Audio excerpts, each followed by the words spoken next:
better than you, and I have to prove it to your attention. Facades all around the room, like you could just see, and it's like it's not even they're not even trying to hide it. It's literally right there out in the open. It was kind of off-putting to me because my family is totally different. Like when my family is around, you know, we talk, we sit down, we laugh through all the good things. We talk about the bad things. They have their stuff. We're not sitting here trying to say that. His family just got it all together. No, and they're fine with the same because they're the kind of family like I really appreciate because they do hold each other's stuff. Yes, it's like they're not perfect. Yeah, they have their stuff, and right now still have stuff. Yeah, they just fight stuff. But the thing is, they talk about that or they set healthy boundaries. Yes. The thing is with my family, excuse my French, but we could say, fuck you, but I still love you. Like, I might need a little time away. I might need to just detach myself for a while. But in the end, I'm still going to come back, and I'm still going to love you. Like, that's the whole point. Like, family is there to tell you. Like, if you got somebody around you that can't tell you when you're wrong, maybe that person shouldn't be around. Right. Yeah, that's something also that's really important that I'd like to touch on is just being careful of who's in your inner circle because look at Jesus. Remember, he had the 12 disciples, and one of them denied him in his name 3 times, right? I believe it was Peter. And Judas did what? He ratted him out. And that was supposed to be his tight-knit circle. And that's what I think I posted it before, right, about the other pastor that was sharing. Is like, keep your circle tight.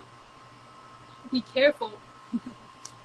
Be careful about who you call friends, who you call family, who you share things with. Because even today, like I'm still learning to be careful with that, right? He's been in that mentality and grown with that around that a lot longer. Yes. So he therefore has a lot more of a built-up wall. He can't be manipulated. He can't be misconstrued or what is it like when you try to basically play them to be in your field, but it's controlled. Yeah, you can't control me because I've already been through. You can't manipulate my mind because I've already been through. You can't tell me the sky is purple when we all know damn well it's blue. Like you can't do that to me because I've already been there. I've already walked down their path. I hope you don't mind much share this, but just touching on his past relationship and especially his ex-fiance. But a lot of people in my family, right, don't even know about because those are the kind of things that are called the privilege to be a part of that journey, to be where you know that. And people that feel safe, that don't feel safe, are not going to share. If they can't share the small details and you go and judge, why would you think we share big details like a baby, right? We try to share our pregnancy and that way. Yeah. We learned our lessons in that. I learned my lessons in that. I learned my lessons in that because he tried to tell me.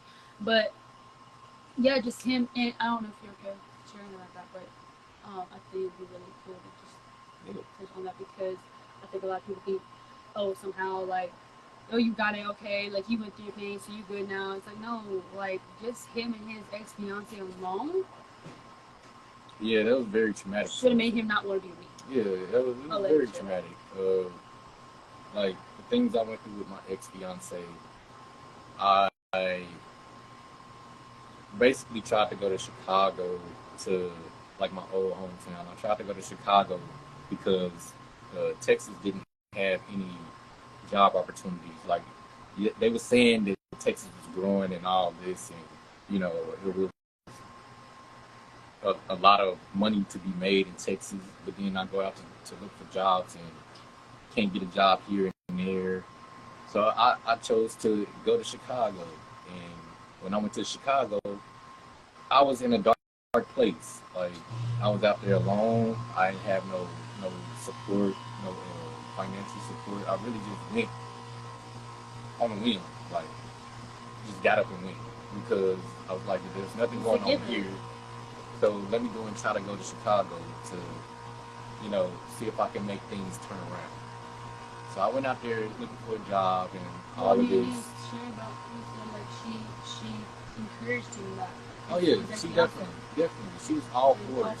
She was all for it. Babe, go to Chicago. I'll support you. I'll be here for you, and I'll come visit you and everything like this. And the whole time I was out there, I just felt alone. Like even like I was struggling. I didn't even have a phone when I was in Chicago. And we're talking about Chicago. I was sleeping on the grounds. I was sleeping.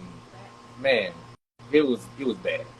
I'm talking about mice, roaches, rats crawling over you because of the living conditions I was in. Like it was a pretty bad, dark place in the time that I was in. And when she didn't feel like things were moving fast enough, she left me. Which you needed to the time though. It's like he was there for like 7 months, and they had been together 4 years? Yes, 3 years, 3.5 years. Yeah, and there's 7 months, and then she broke up with him. But you need to tell how she broke up with you, because even that's really messed up. Man, actually, she came to visit me. And when she left, I could tell the energy was off because, like, when she left to get back on the plane, you made energy very well. When she left to get back on the plane, she didn't even look back at me. Almost like it was a goodbye without saying goodbye. Exactly. And when I seen that, I already knew what time it was. So I took it with a grain of salt and just kept on moving. And eventually, I came back to Texas, and we met up, we talked, or whatever. But I could just tell that wasn't for me. I just knew it. Because you left me once, so what makes you think you wouldn't leave me again? You know what I'm saying? Especially when I was at my lowest, and we were supposed to be getting married and all this. But just all that to say, I learned a lot of lessons throughout my life.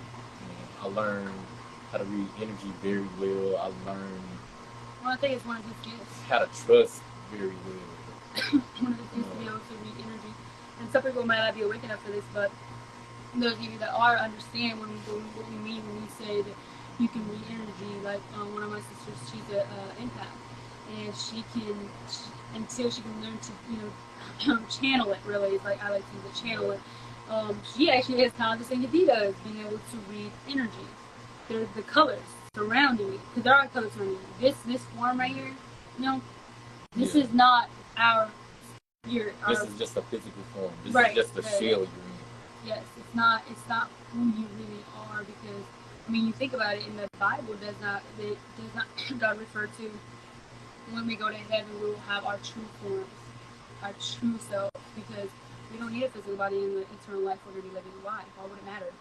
It shouldn't even matter now, but it does. Yeah, this is just a vessel to carry you there until it's time for you to get there. Yeah, I think it's important for people to know that even on his side of things, he has a lot of his struggle, he has a lot of his experience, he has a lot of his pain with relationships and non-relationships alike, right? And so, law enforcement. Yeah, all the reasons to be like, oh no, I don't want to, go and be this kind of person. I'm just going to be like at the police and go do whatever I want to do and move differently. But no, yes, has he made his past mistakes, right? Yes. Has he chosen things that weren't always the best? Yes, in the same way I have. But you live and you learn from it. Exactly. Right. Speak it out. That's the whole point of growth. If you can't learn from your mistakes, then you're not growing. Yeah. If you're not growing, then what? If you're staying stagnant, do not plan to stay stagnant, die. Exactly. We are all dying, but at the same time, wouldn't you rather live and then die than die while dying? The thing is, people don't understand that we're more like plants than people think. Mm-hmm. That's why so many people love plants, like while they're trying to water them and stuff. Like, it's crazy. Like, my mom, she literally just texted us 2 minutes ago saying, can y'all please water my plants? Like, you gotta water yourself. You gotta nurture yourself. Otherwise, you won't grow. Yeah, I saw this picture. I guess you can call it a picture, like on Instagram a long time ago, right? and it was this girl. It was a body form of a girl, and she's